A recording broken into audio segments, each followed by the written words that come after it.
आता त्याच्यात देशी माहिती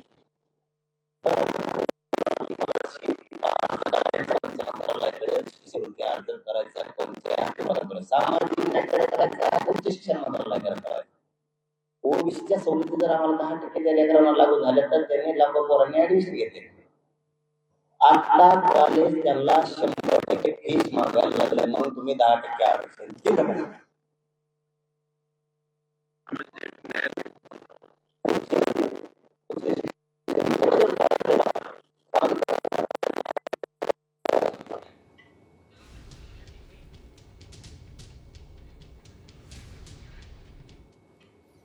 जरांगे बोलत होते. तुर्तास वळूयात पुढच्या बातमीकडे. पालकमंत्री म्हणून बीडचा पहिलाच दौरा करणाऱ्या अजित पवारांनी सज्जड दम दिलाय.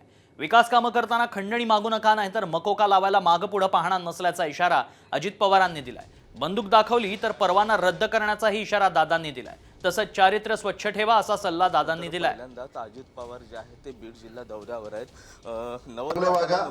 तुमच्या मागे पूर्ण ताकद उभी करेल, तुम्हाला कुणाला वाऱ्यावर सोडणार नाही.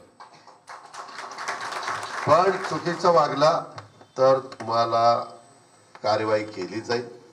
तुमच्या जे काही नियम आहेत त्या पद्धतीनं कलम लावली जातील. सातत्य ते राहिलं तर मकोका पण लावला जाईल. कारण 3-4 केसेस एखाद्याच्यावर लागल्या, 4 एक गंभीर स्वरूपात तर ते होतं. बाहेरचे गुंतवणूक करायला विंडमिलवाले येत आहेत, त्यांना जर कुणी खंडणी मागितली इथं नाही तिथं नाही, हे कुठं सरकारच्या रस्ते अडवलेले पण चालणार नाही आणि ह्या सगळ्या गोष्टी चालणार नाही. विकास कामं करताना खंडणी मागू नका, मकोका लावेन. वेडवाकडं काम केलं तर सहन करणार नाही. बंदुका दाखवणारे त्याचे रील्स बनवणाऱ्यांवरही कारवाई, परवानाही रद्द. दुष्ट प्रवृत्तीच्या लोकांना दूर ठेवा, चारित्र्य स्वच्छ ठेवा. गुन्हेगारी प्रवृत्तीच्या लोकांना कदापि संरक्षण दिलं जाणार नाही.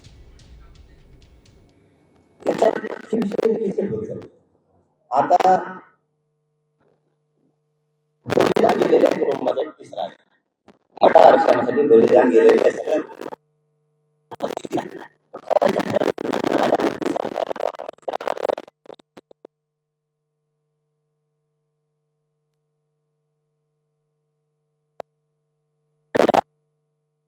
त्याचे 10 लाख रुपये देऊन त्याला सरकारी नोकरी.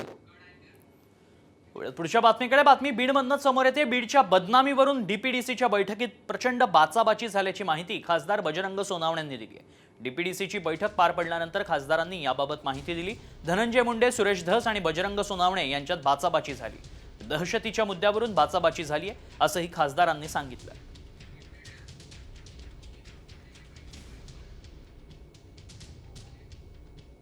च्या मीटिंग मध्ये तसा विषय झाला नाही, पण इथं जर कुणी डीपीडीसीच्या मीटिंग मध्ये कुणाला एकाला कॉर्नर करून कुणी बोललं तर आम्ही बसणार नाही. आणि जिथं म्हणलं की कुणी दहशत आहे तर आम्ही त्याला उत्तर दिलं, दहशत कुणाची त्याचं उत्तर द्या. त्याच्यामुळे जिथं माझी पालकमंत्री म्हणले की इथं अधिकाऱ्यावर दहशत आहे, मग कुणाची दहशत आहे, मग त्याच्यावर थोडी झाली बाचाबाची तर त्याच्यावर बैठक संपली. पण शेवटचा किस्सा काय होता की बाचाबाची किरकोळ विषय एवढं तेवढं होत असतं. ते विषय मला वाटतं मीडियाच्या समोर येऊ नयेत. एवढे मीडियावरती एवढे येतील एवढं झालेलं नाही. काय भांडण काय मुद्द्याचं भांडण नाहीये, हे मुद्द्याचं भांडण आहे. तर इकडे भाजप आमदार सुरेश धस यांनी अजित पवारांना पेनड्राईव्ह दिला. या पेनड्राईव्हमध्ये घोटाळ्याचे पुरावे असल्याची माहिती आता सूत्रांकडून मिळतेय. पालकमंत्री असताना धनंजय मुंडेंनी बीड जिल्हा कोट्यावधींचा घोटाळा केल्याचा आरोप सुरेश धस यांनी वारंवार केला होता. त्याचेच पुरावे या पेनड्राईव्हमध्ये असल्याची माहिती सूत्रांकडून मिळतेय. मात्र हा पेनड्राईव्ह देत असताना सभागृहात शांतता पसरली. त्यामुळे या पेनड्राईव्हमध्ये नेमकं कोणते पुरावे धस यांनी दिलेत याचीच आता चर्चा रंगतीये. जे बोगस पैसे वगैरे उचलण्यात आलेले होते त्या मुद्दा उपस्थित करायला लागल्याच्या नंतर अजितदादांनी सांगितलं लेखी पत्र द्या. मी त्याचे संपूर्ण लेखी पत्र तयार केलेले आहे. परंतु या जिल्ह्यामध्ये आत्ताच 73 कोटी रुपये बोगस उचलल्याचं मी रात्री जाहीर केलंय. अजितदादा राज्याचे मुख्यमंत्री, राज्याचे सार्वजनिक बांधकाम मंत्री, राज्याचे प्लॅनिंग म्हणजे प्लॅनिंगच दादाकडे आहे, त्याच्यामुळे त्यांच्याकडे. तर बैठकीमध्ये जिल्हा नियोजन संदर्भात चर्चा झाली. धसांच्या पेनड्राईव्ह बद्दल माहीत नाही असं मंत्री धनंजय मुंडे यांनी म्हटलंय.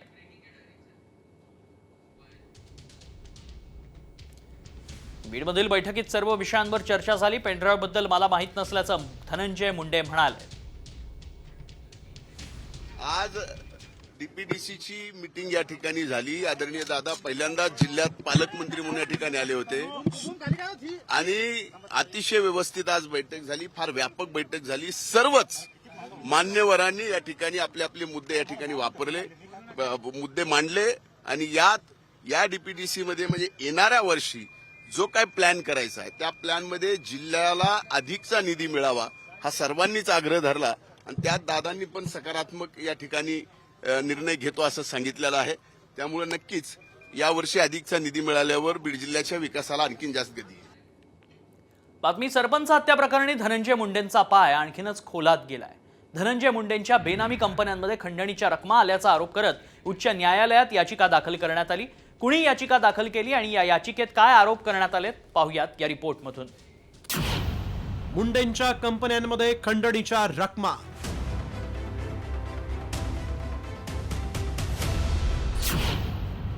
तिरोडकरांची उच्च न्यायालयात याचिका, धनंजय मुंडेंचा पाय खोलात, सरपंच हत्येशी संबंधित खंडणी प्रकरणातील आरोपी वाल्मिक कराडचे नवनवे कारनामे समोर येत आहेत. त्यातच आता कराड बरोबरच धनंजय मुंडेंच्या विरोधात उच्च न्यायालयात याचिका दाखल करण्यात आली. धनंजय मुंडेंच्या बेनामी कंपन्यांमध्ये खंडणीच्या रकमा वळवल्याचा आरोप करत माहिती अधिकार कार्यकर्ते केतन तिरोडकरांनी उच्च न्यायालयात याचिका दाखल केली आणि या याचिकेत नेमके काय आरोप करण्यात आलेले आहेत तेही पाहूया. मुंडे आणि कराड खासगी कंपनीत संचालक. मुंडे संचालक असलेल्या व्यंकटेश्वरा इंडस्ट्रीयल मधून कराडनं आवादा कंपनीला खंडणी मागितल्याचा आरोप. जगमित्र साखर कारखान्यात कराड, मुंडे संचालक. तर कंपनीच्या कार्यालयासाठी मुंडेंच्या नावावर जागा खरेदी. 20 सप्टेंबर 2022 मध्ये घनवट यांनी 40 लाख शेअर्स 4 कोटींना विकले. राजेश घनवट हे मुंडेंचे निकटवर्तीय. ही रक्कम खंडणीतून उभी केल्याचा आरोप. मुंडेंच्या बेनामी कंपन्यांमधून मनी लॉन्ड्रिंग झाल्याचा आरोप. तपास मुंडेंपर्यंत येताच पुढे सरकत नसल्याचा आरोप. एसआयटीनं खोलवर तपास केल्यास मोक्काअंतर्गत शिक्षेची शक्यता. उच्च न्यायालयात दाखल याचिकेत तिरोडकरांनी निवडणूक आयोग, एसआयटी प्रमुख बसवराज तेली, ईडी आणि बीडचे पोलीस अधीक्षक यांना प्रतिवादी केला आहे. एवढंच नाही तर मुंडेंच्या बेनामी कंपन्यांमध्ये खंडणीची रक्कम वळती केल्यानं धनंजय मुंडेंची ईडी मार्फत चौकशी करण्याची तसंच उच्च न्यायालयाच्या देखरेखीखाली एसआयटी मार्फत सरपंच हत्या प्रकरणाची चौकशी करण्याची मागणी करण्यात आली. त्यामुळे आता उच्च न्यायालयाच्या सुनावणीत धनंजय मुंडे गोत्यात येणार का याकडे राज्याचं लक्ष लागलंय. ब्युरो रिपोर्ट, साम टीव्ही न्यूज. पुढची बातमी. विधानसभा निवडणूक निकालावर राज ठाकरेंनी शंका उपस्थित केली आहे. लोकांनी केलेले मतदान कुठेतरी गायब झालं असा टोला त्यांनी लगावलाय. 13 खासदार असलेल्या काँग्रेसचे 15 आमदार कसे शरद पवारांचे 8 खासदार निवडून आलेत, त्यांच्या पक्षाला 10 जागाच कशा मिळाल्या असा सवालही त्यांनी उपस्थित केलाय.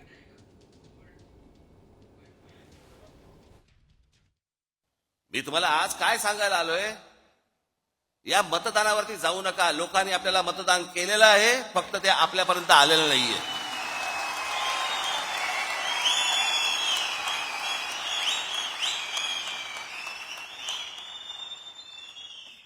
तुम्ही असं कुठेही मनामध्ये धरू नका की लोकांनी आपल्याला मतदान केलं नाही. लोकांनी मतदान केलं, पण ते केलेलं मतदान कुठेतरी गायब झालं. त्या लोकसभेला सर्वात जास्ती ज्यांचे कोणाचे खासदार निवडून आले असतील तर ते काँग्रेसचे निवडून आले. त्यांचे 13 खासदार निवडून आले काँग्रेसचे. शरद पवार साहेबांचे 8 खासदार निवडून आले. 8 खासदार, त्यांचे 10 आमदार येतात. आणि लोकसभेला ज्या अजित पवारांचा 1 खासदार निवडून आलाय तिथे 42 आमदार येतात. घोटाळ्याचा आरोप केलेल्यांना भाजपनं सोबत घेतलं, पदं दिली असा हल्लाबोल राज ठाकरेंनी केला. 70,000 कोटींच्या घोटाळ्यात अजित पवारांना जेलमध्ये टाकू असं मोदी म्हणाले होते. मात्र त्यांना मंत्रिमंडळात घेतलं असा टोलाही त्यांनी लगावलाय.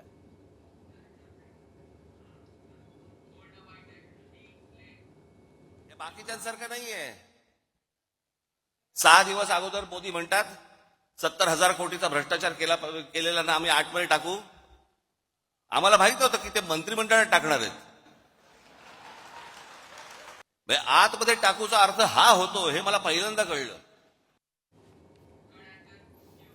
राजकारणात कधी काय होईल सांगता येत नाही. गेल्या 5 वर्षात राज्याच्या राजकारणात तर अनेक अविश्वसनीय घडामोडी घडल्या. आता भाजप आणि उद्धव ठाकरे एकत्र येण्याच्या चर्चांना उधाण आलंय. काल भाजपचे मंत्री चंद्रकांत पाटलांनी उद्धव ठाकरे आणि भाजप एकत्र येण्याचे संकेत दिले. आपली पुन्हा युती झाली तर तो आनंदाचा क्षण असेल असं चंद्रकांत पाटलांनी उद्धव ठाकरेंना म्हटल्याची माहिती सूत्रांनी दिली आहे.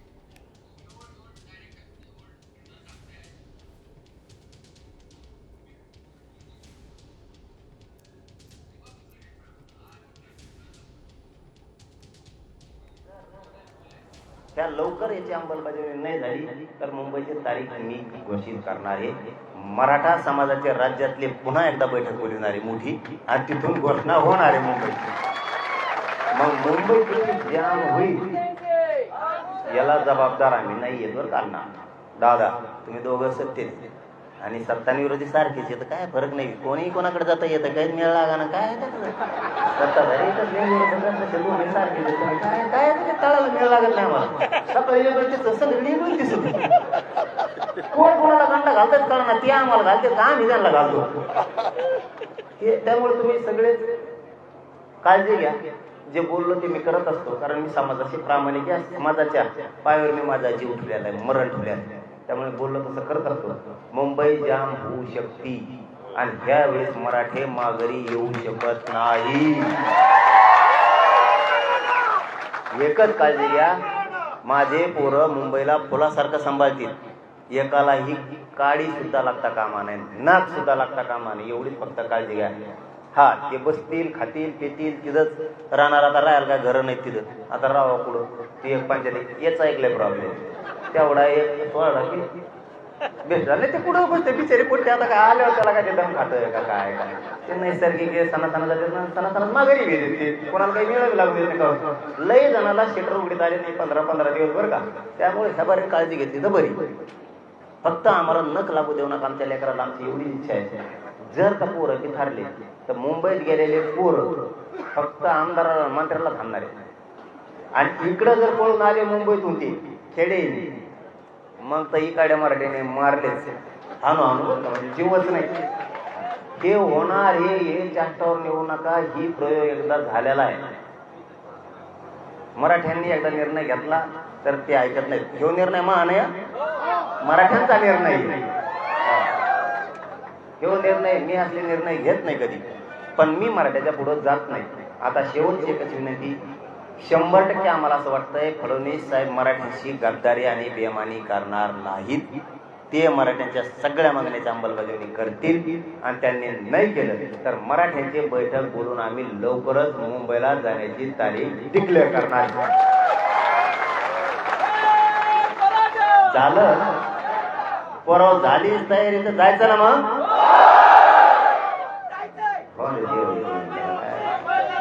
चला आपण हे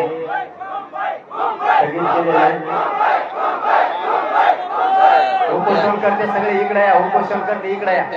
उपोषण करत्याला व्यासपीठाकडे येऊ द्या. फक्त उपोषण करते बाकीचे मनाने कपा बाजूला प्लीज. उपोषण करते स्वतः मनाने बाजूला जा. उगाच माना हलू नका जागेवर. मनाने बाजूला जा. त्या लेकरांची काळजी घ्या. उपोषण करते नसणारे सनासन बाजूला. उपोषण करते नसले तर बाजूला महिला सुद्धा. इकडून काही पोरं येतील. पोराला होत्या त्यांचा रक्त चाललं व्हायला. लेकराला होत्या लेकराला होत्या. उपोषण खाली खाली सगळे खाली उभा राहील. व्यासपीठाच्या समोर सगळं तुम्हाला बोलायचं नाही.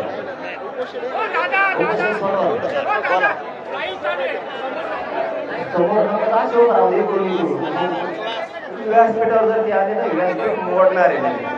व्यासपीठ कमकुवत पोरांना इकडून येऊ द्या. काही बाकीच्या बाहेर निघा.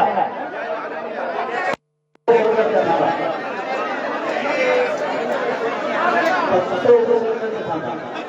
आणि आई मला अरे बास्केट पडत रे हो डीजी खाली जा.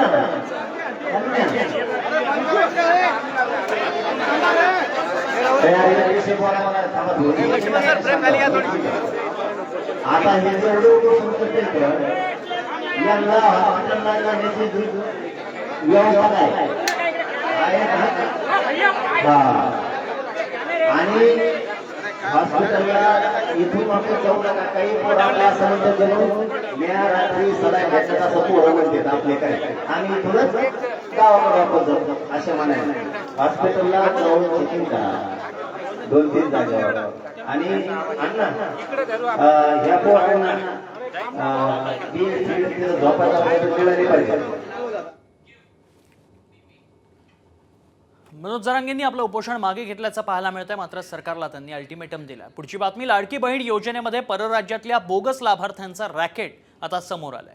लातूर आणि सांगली जिल्ह्यातल्या अंगणवाडी सेविका असल्याचं भासवून बोगस लॉग इन आयडी तयार करण्यात आले. या बोगस लॉग इन आयडीद्वारे 1171 अर्ज दाखल करण्यात आले. विविध जिल्ह्यातले लाभार्थी असल्याचं या अर्जात दाखवण्यात आलं, मात्र प्रत्यक्षात हे भामटे उत्तर प्रदेश, आसाम, पश्चिम बंगाल, राजस्थान मधले असल्याचं समोर आलंय. अस्पष्ट कागदपत्र आणि आधार क्रमांकाच्या आधारे फसवणूक करण्याचा या भामट्यांचा प्रयत्न होता. याबाबत सोलापूर जिल्ह्यातल्या बार्शी शहर पोलीस ठाण्यात गुन्हा दाखल करण्यात आलाय. नेमकं काय रॅकेट आहे हे पाहूयात. सांगली लातूरमधून अंगणवाडी सेविका दाखवून लॉग इन आयडी बनवले.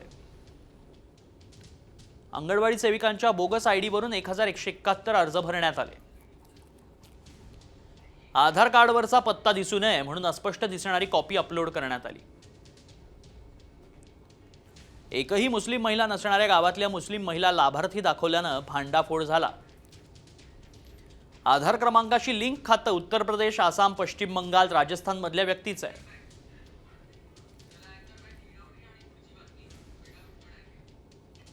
यातल्या आरोपींची ओळख पटवून त्यांच्या अटकेचे प्रयत्न सुरू असल्याचं आता पोलिसांनी सांगितलंय.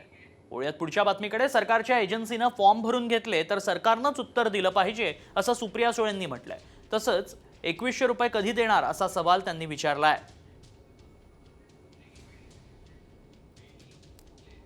वाटतं की जेव्हा इलेक्शनच्या आधी ज्या पद्धतीने एजन्सी, कुठल्या एजन्सीनी फॉर्म भरून घेतले? सरकारच्याच एजन्सी ना. जर सरकारच्याच एजन्सीनी फॉर्म भरून घेतले तर उत्तर सरकारने दिलं पाहिजे या सगळ्याचं. त्या योजनेचं काय आहे, कधी 2100 रुपये देणार आहेत? 2100 रुपये तर या महिन्यापासून यायला पाहिजे होते, जानेवारीपासून. का 2100 रुपये येत नाहीयेत? आणि आता ज्या सरकारनीच फॉर्म भरून दिले, अधिकाऱ्यांनी एवढे मोठे करोडो रुपये खर्च करून एवढे मोठे कार्यक्रम केले, राखी बांधून घेतली सगळ्यांकडून, त्याचा पुढे काय झालं? मग हे परत घेण्यासाठी तुम्ही हे कार्यक्रम घेतले? याचं उत्तर सरकारला द्यावं लागेल. काही अनियमितता या निश्चितपणे याच्यामध्ये झालेल्या आहेत असं लक्षात येत आहे. म्हणूनच आमच्या ज्या महिला व बालविकास मंत्री आहे अदितीताई तटकरे यांनी या संदर्भात सांगितलं की अशा ज्या अनियमितता आहेत त्याची आम्ही चौकशी करतो आहोत. ज्या अनियमितता बाहेर येतील त्याच्यावर कारवाई देखील आम्ही करू आणि त्यासोबत त्यांना या यादीतनं बाहेर देखील काढू. पुढची बातमी, लाडक्या बहीण योजनेनं वयोश्री योजनेचे लाभार्थी मात्र वेटिंगवर असल्याची धक्कादायक माहिती आता समोर येते. सरकार लाडक्या बहिणींसाठी दरमहा 3750 कोटी रुपये खर्च करत आहे. सरकार एकीकडे महिलांची काळजी घेत असल्याचं चित्र आहे, दुसरीकडे ज्येष्ठांकडे मात्र दुर्लक्ष करत असल्याची वस्तुस्थिती समोर आली आहे. मुख्यमंत्री वयोश्री योजनेअंतर्गत अर्ज केलेल्या 6.5 लाख ज्येष्ठांपैकी सुमारे 4 लाख लाभार्थ्यांना 3 महिन्यांपासून लाभच मिळालेला नाही. विशेष म्हणजे विधानसभा निवडणुकीनंतर 17 ऑक्टोबर 2024 पासून नव्या ज्येष्ठांना वयोश्रीचा अर्ज करणंही बंद करण्यात आलंय.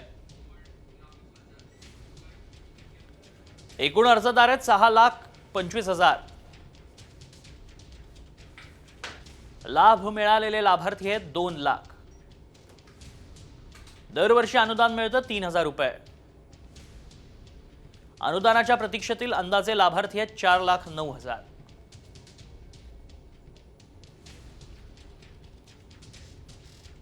वयोश्री योजनेतून ज्येष्ठांना चष्मा, श्रवणयंत्र, tripod, wheelchair, folding walker, commode खुर्ची अशी उपकरणं खरेदी करण्यासाठी मदत म्हणून 3,000 रुपये दिले जातात. मात्र आता ज्येष्ठांना ही उपकरणं घेता येत नाहीयेत. त्यामुळेच योजना कधी सुरू होणार असा सवाल उपस्थित होतोय. पुढची बातमी, बातमीपत्रात मोठी बातमी समोर येते। एमपीएससी पूर्व परीक्षेबाबत साम टीव्हीनं एक्सक्लुझिव्ह बातमी समोर आणली आहे। एमपीएससी पूर्व परीक्षेच्या प्रश्नपत्रिका 40 लाख रुपयांना विकण्यात येत असल्याची धक्कादायक माहिती एका व्हायरल ऑडिओ क्लिपमधून पुढे आली। एका एजंटच्या संवादाची ऑडिओ क्लिप साम टीव्हीच्या हाती लागली। या एजंटनं किशोर बाळासाहेब जाधव या विद्यार्थ्याला फोन केला आणि एमपीएससीची प्रश्नपत्रिका हवी असल्यास थेट 40 लाख रुपयांची मागणी केली। परीक्षेच्या आदल्या रात्री पेपर उपलब्ध करून देण्याचं आमिष विद्यार्थ्यांना दाखवण्यात आलं। मात्र या ऑडिओ क्लिपची साम टीव्ही पुष्टी करत नाही। एमपीएससी कडून महाराष्ट्रात गट ब सेवा संयुक्त परीक्षा पूर्व परीक्षा 2024 2 फेब्रुवारीला घेतली जाणार आहे। याच परीक्षेची प्रश्नपत्रिका उपलब्ध करून देण्याचं आमिष परीक्षार्थींना दाखवण्यात येत आहे। त्यामुळे एमपीएससीची प्रश्नपत्रिका खरंच विकण्याचा प्रकार सुरू आहे का असा सवाल उपस्थित होतोय। किशोर बाळासाहेब जाधव बोलताय? हा बोलतोय। तुम्ही फॉर्म भरला होता एमपीएससीचा? हो, कोण बोलतोय पण? तुम्ही फॉर्म वगैरे भरला होता ना? हो। नाही का? मग त्याच्यामुळे तुम्हाला असं बॅकअप वगैरे पाहिजे का असं कशाचा? पेपरचं वगैरे?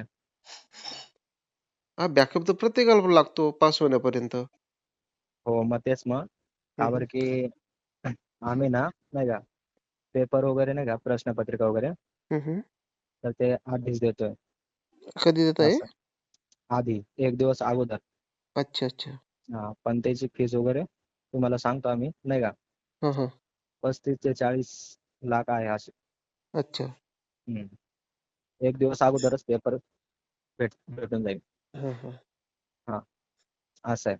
मग तुम्ही इच्छुक आहात का नाही ते आम्हाला सांगा। अनेक परीक्षार्थी प्रामाणिकपणे आणि मेहनतीनं खरं तर या परीक्षेची तयारी करतात। मात्र काही एजंट पैशासाठी परीक्षार्थींच्या मेहनतीवरच पाणी फेरतात। अशा एजंटवर कारवाई करण्याची खरं तर गरज आहे। पुढची बातमी महत्त्वाची। एमपीएससीचा पेपर परीक्षेआधीच फुटणार असेल तर सरकार काय करतंय असा सवाल काँग्रेस नेत्या यशोमती ठाकूरांनी उपस्थित केलाय। एमपीएससी पेपर विक्रीवरून ठाकूर यांनी सरकारला लक्ष केलंय। नागपूरमधनं या गोष्टी होत आहेत तर सरकारमध्ये जे बसले आहेत त्यांचे तर धागेदोरे त्यांच्यासोबत बांधल्या जात नाही आहे ना, किंवा आहे का याचं आपण खरं बघितलं पाहिजे। सातत्यानं कॉम्पिटेटिव्ह एक्झाम्सच्या एक तर एक्झाम्स लेट होतात आणि दुसरं आत्ता जर पेपर फुटी अशी जर होत असेल तर लेकरांनी खरं करायचं काय आणि बघायचं कोणाकडे। आणि 40 लाखाला जर एक पेपर मिळत असेल तर कुठे नेऊन ठेवला आहे महाराष्ट्र माझा? पाण्याची समस्या खूपच आहे, म्हणजे पाणीच येत नाही आणि पाण्याची महिलांना खूप पाण्याचे प्रॉब्लेम सॉल्व्ह करावं लागतात प्रत्येक ठिकाणी। तर पाण्याचा प्रॉब्लेम सॉल्व्ह झालाच पाहिजे। कुठून आलात मावशी तुम्ही? थेट हंडा घेऊन यायची वेळ का आली? मी कसब्यातच राहते, शुक्रवार पेठेत। आमच्या इथं फार उशिरा पाणी सोडतात। 11 वाजता पाणी येतं आणि 1 वाजता जातं। सकाळची कामे कसं करायची आम्ही? महापालिकेला तुम्ही काही पत्र दिलं होतं का? महापालिकेला प्रश्न विचारले होते का? तरी सुद्धा पाणी का येत नाही? आपण बघू शकतो की मोठी गर्दी जी आहे ती या ठिकाणी आपल्याला पाहायला मिळते। वारंवार निवेदन देऊन नागरिकांचे मूलभूत गरजाही पूर्ण होत नसतील तर अशा सरकारवर धिक्कार आहे। वारंवार आम्ही निवेदन करतोय, इकडे भवानीपेठ क्षेत्रीय कार्यालयामध्ये येऊन जाऊन भेट देतोय। 17-18 या प्रभागाला बिलकुल पाणी येत नाही। अचानक सूचना दिल्याशिवाय हे लोक पाणी घालवतात। सकाळी महिलांची भरपूर तारांबळ होते। यामुळे काही काम करणारे असतात, बाहेर जाणारे असतात। पाण्याशिवाय कामं होणार कशी? दिवसभर त्या पाण्यासाठी इथल्या महिलांना वणवण हिंडावं लागतंय। दारोदारी जाऊन बघावं लागतंय कोणाकडे पाणी येते का। पाणी येत नाही, आम्हाला सूचनाही मिळत नाही आणि आमच्या या महिलांच्या या आणि नागरिकांच्या या सर्व प्रश्नांसाठी शिवसेना आज मैदानात उतरली आणि आम्ही आज इथे आंदोलन करत। आमदार किंवा पालिका यांच्या संदर्भात तुम्ही काही बोलणं झालं होतं का? स्थानिक आमदार असतील, महापालिकेचे कर्मचारी असतील, यांच्यावर तक्रार दिली होती? जे आहेत म्हणजे आमच्या स्थानिक लेवलचे धंगेकर वगैरे यांच्याशी बोलणं झालेलं आहे, पण ते काही करू शकत नाही। आणि लाडक्या बहिणींना जे लाडक्या बहिणी म्हणून निधी वगैरे देतात अशा सरकारचा धिक्कार असो। म्हणजे ते लाडक्या बहीण जे म्हणतात आणि सरकारचं जे चाललेलं आहे अशावर आम्ही धिक्कार टाकतो। लाडकी बहीण शकतो की खरं लाडकी बहीण एका बाजूला हे योजना जी चालू असेल तरी सुद्धा महिलांचा रोष जो आहे तो या ठिकाणी आपल्याला पाहायला मिळतोय। शिवसैनिक मोठ्या संख्येने या ठिकाणी जमा झालेले आहेत। अध्यक्ष शहराध्यक्ष या ठिकाणी आहेत, काय भूमिका? गेल्या 15 दिवसापासून आमचे पदाधिकारी या ठिकाणचे विभाग प्रमुख असतील चंदन साळुंके,